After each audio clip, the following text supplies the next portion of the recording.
ಸಿಪ್ಪೆಯನ್ನ ಕಳಚುತ್ತದೆ, ಅದರ ರಸವನ್ನ ಈಗಾಗಲೇ ನೈವೇದ್ಯ ಮಾಡಿ ಆಗಿದೆ ಅಂತ ಅವಳು ಸಾಂಕೇತಿಕವಾಗಿ ಹೇಳ್ತಾಳೆ.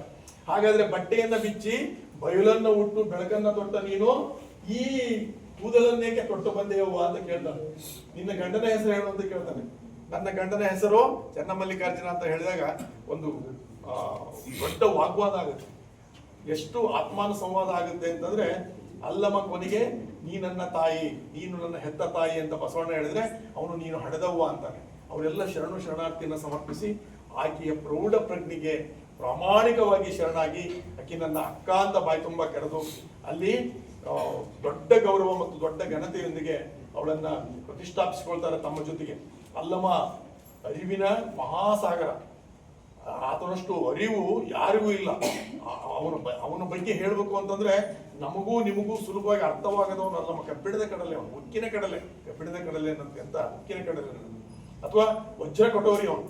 ಅಂಥವನನ್ನ ಸೋಲಿಸಿ ಮಾತಿನ ವರಸೆಯಲ್ಲಿ ಗೆದ್ದು ಆತ್ಮಾನುಭಾವದಲ್ಲಿ ಆತನನ್ನ ಹಿಂದಿಕ್ಕಿ ಅನುಭಾವಿಯಾಗಿ ಅಕ್ಕ ಅವರ ಮುಂದೆ ಪೂರೈಸದಿದೆಯಲ್ಲ, ಅದು ಸುಲಭದ ಮಾತಾಗಲಿಲ್ಲ. ಇಂಥ ಅಕ್ಕನ ಬಗ್ಗೆ ಇವತ್ತು ಬಹಳ ವೈಚಾರಿಕ ನಿಲುವಿನಲ್ಲಿ ನಾವೆಲ್ಲ ಮಾತಾಡಿದ್ದೀವಿ. ಇದನ್ಯಾಕೆ ಹೇಳಿದೆ ನಾನು ಅಂತಂದ್ರೆ, ನನ್ನ ಅವತಾರ ನಾವು ಹಾಗೇನೆ ಇವರೆಲ್ಲರ ಜೊತೆಗೆ ಇರ್ತೀವಿ, ಇವರು ಎಲ್ಲರೂ ಏನೇನೋ ಆಗ್ತಾರೆ, ನಾವು ಅಲ್ಲೇ ಉಳಿದು ಬಿಡ್ತೀವಿ. ಅದು ಆಗ್ಬಾರ್ದು. ನಮ್ಮ ಒಳಗೆ ಈಗ ಮೊಟ್ಟೆ ಇದೆಯಲ್ಲ, ಅದನ್ನು ಹೊರಗಿಂದ ಹೊಡೆದು ಬಿಟ್ರೆ ಹಾಳಾಗ್ಬಿಡುತ್ತೆ. ಅದು ಒಳಗಿನಿಂದ ತಾನೇ ಹೊಡ್ಕೊಂಡ್ರೆ ಒಂದು ಜೀವ ಆಗುತ್ತೆ. ನೀವು ನಿಮ್ಮ ಒಳಗಿನಿಂದ ಹೊಡ್ಕೋಬೇಕು, ನಿಮ್ಮ ಒಳಗಿನಿಂದ ವಿಕಾಸಗೊಳ್ಬೇಕು.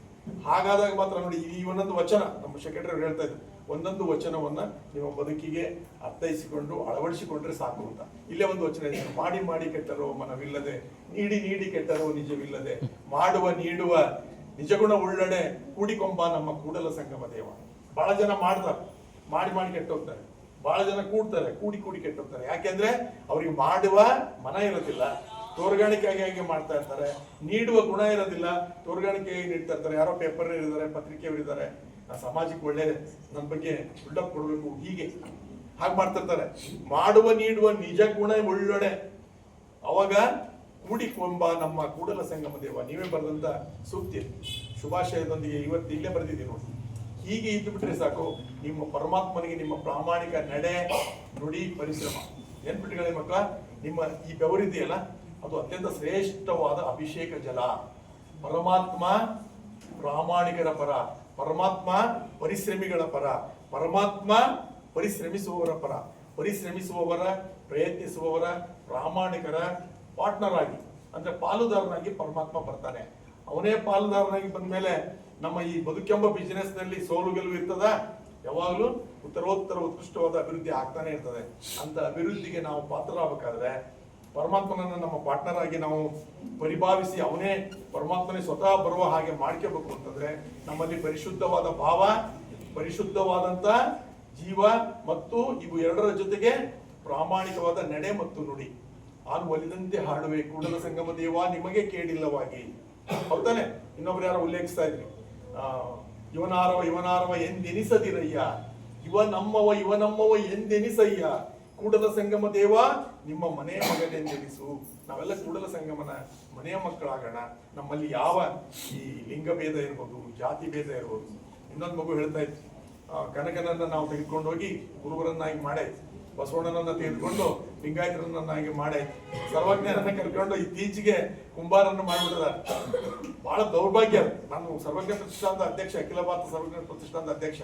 ಅವರು ಅಧ್ಯಕ್ಷರ ನೀವು ಫೋನ್ ಮಾಡಿದ್ರು, ಈ ಸರಿ ನಿಮಗೆ ಅಲ್ಲಿ ಬೆಂಗಳೂರಲ್ಲಿ ಸನ್ಮಾನ ಇಟ್ಕೊಂಡಿದ್ದೀವಿ ಸರ್, ಸರ್ವಜ್ಞ ಪ್ರಶಸ್ತಿ ಕೊಡ್ತಾ ಇದ್ದೀವಿ. ಯಾಕೆ ಅಂದ್ರೆ ನೀವು ಸರ್ವಜ್ಞ ಪ್ರತಿಷ್ಠಾನ ಹುಟ್ಟಿ ಹಾಕಿದ್ರೆ ಅದರ ಅಧ್ಯಕ್ಷರು ಅಷ್ಟು ವರ್ಷದಿಂದ ಕೆಲಸ ಮಾಡ್ತಾ ಇದ್ದೀನಿ. ಆಮೇಲೆ ಮೆಲ್ಲ ಕೇಳಿದ್ರು, ಸರ್ ನೀವು ಕುಂಬಾರ ತಾನೆ ಅಂತ. ಮತ್ತೆ ಏನ್ ನೀವು ಅಂದ್ರೆ, ನಾನು ಮನುಷ್ಯ, ನಾನು ಕುಂಬಾರ ಅಂತೂ ಅಲ್ಲ ನಾನು ಅಂತ. ಸರ್ ನಾನು ಹಂಗಾರೆ ಆಮೇಲೆ ಮಾತಾಡ್ತೀನಿ ಎಂದು ಬೆಳಿಗ್ಗೆ ಒಂದು ಮೆಸೇಜ್ ಹಾಕಿದ್ರು, ದಯವಿಟ್ಟು ಕ್ಷಮಿಸಿ, ನಿಮಗೆ ಈ ಪ್ರಶಸ್ತಿಯನ್ನು ಕೊಡಲಾಗುವುದಿಲ್ಲ. ಇದು ದೌರ್ಭಾಗ್ಯ. ಈಗ ಸರ್ವಜ್ಞನನ್ನು ಕೂಡ ಕುಂಬಾರನ್ನ ಮಾಡ್ಕೊಂಡಿದ್ದಾರೆ. ಯಾಕೆ ಸದ್ಯ ಅಲ್ಲಮ ಪ್ರಭು ನೀನು ಯಾರು ಗುತ್ತಿಗೆ ತಗೊಂಡಿಲ್ಲ, ಇನ್ಯಾರು ತಗೋತಾರ ಗೊತ್ತಿಲ್ಲ, ಆ ಜನಾಂಗ ಕಡಿಮೆ ಇದೆ. ಹಾಗಾಗಿ ಅದು ಬಹುಶಃ ಆಗಿಲ್ಲ, ಅದು ಆಗುತ್ತೆ, ಅದು ಆಗುತ್ತೆ ಅಂತ ಹೇಳ್ತಾ 7 ಗಂಟೆ ಆಯ್ತು, 7:15 ಆಯ್ತು. ಬಹಳ ಚಂದದ ಫಲಪ್ರದವಾದ ಕಾರ್ಯಕ್ರಮ. ಇಂಥ ಕಾರ್ಯಕ್ರಮ ಮತ್ತೆ ಮತ್ತೆ ನಡೀಲಿ. ಇವತ್ತು ಹೆಚ್ಚು ಸಂತೋಷ ಆಗಿದೆ ಮೇಡಮ್ ನಮಗೆ. ನಿಮ್ಮ ಸಹಕಾರ ಸಹಯೋಗ ಹೀಗೆ ಇರಲಿ. ಮಕ್ಕಳೇ, ನೀವು ಇದನ್ನ ಈ ಕಿವಿಯಿಂದ ಕೇಳಿ ಈ ಕಿವಿಯಿಂದ ಬಿಡೋದವ. ಆ 3 ಗೊಂಬೆಗಳಿತ್ತು ಅಂತ ಹೇಳಿ ಅದೇ ಒಂದೇ ನಿಮಿಷ ಕತೆ ಹೇಳಿ ಮುಗಿಸ್ತೀನಿ. ಒಂದು ಗೊಂಬೆ ಈ ಕಿವಿಯಿಂದ ಹಾಕಿ ಈ ಕಿವಿಯಿಂದ ತೆಗೆದ್ರೆ ಕಡ್ಡಿ ಬಂದ್ಬಿಡೋದಂತ. ಅದ್ರ ಬೆಲೆ ಕೇವಲ 1,000 ಇಟ್ಟಿದ್ರಂತೆ. ಇನ್ನೊಂದು ಗೊಂಬೆ ಇತ್ತಂತೆ, ಈ ಕಿವಿಯಿಂದ ಹಾಕಿದ್ರೆ ಒಳಗಡೆ ಹೋದಂತೆ, ಈ ಕಿವಿಯಿಂದ ಹಾಕಿದ್ರೆ ಒಳಗಡೆ ಹೋದಂತೆ. ಅದ್ರ ಬೆಲೆ 2,000 ಇಟ್ಟಿದ್ರಂತೆ. ಇನ್ನೊಂದು ಗೊಂಬೆ ಇತ್ತಂತೆ, ಈ ಕಿವಿಯಿಂದ ಹಾಕಿದ್ದು ಇಲ್ಲಿ ಬರದಂತೆ, ಈ ಕಿವಿಯಿಂದ ಹಾಕಿದ್ದು ಇಲ್ಲಿ ಬರದಂತೆ. ಅಂದ್ರೆ ಪ್ರಜ್ಞೆಯನ್ನ ತಿಳ್ಕೊಂಡು ಮಾತಾಡೋದಂತೆ. ಅದಕ್ಕೆ 3,000 ಇಟ್ಟಿದ್ರಂತೆ.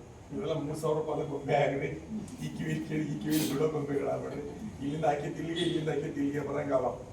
ನಿಮ್ಮ ಅರಿವು ಆಚಾರ ಆಗ್ಬೇಕು, ನಿಮ್ಮ ನಡೆ ನುಡಿ ಏಕವಾಗಬೇಕು, ನಿಮ್ಮ ಮಾತು ಕೃತಿ ಆಗ್ಬೇಕು. ನಾನು ಎಷ್ಟು ಮಾತಾಡಿದ್ರು ದೀಪ ಹಚ್ಚಿದ್ರೆ ಇಲ್ಲಿ ಬೆಳಕಾಗಲ್ಲ, ದೀಪ ಹಚ್ಚಲೇಬೇಕು. ಅಂದ್ರೆ ನಾವು ಕ್ರಿಯಾಶೀಲ ಸಂಪನ್ನರಾಗಲೇಬೇಕು. ಹಾಗೆ ನೀವೆಲ್ಲ ಕ್ರಿಯಾಶೀಲ ಸಂಪನ್ನರಾದ್ರೆ ಈ ನಮ್ಮ ಶರಣ ಸಾಹಿತ್ಯ ಪರಿಷತ್ತಿನ ಆಶಯ ಸಫಲವಾಗುತ್ತೆ. ಎಲ್ಲರಿಗೂ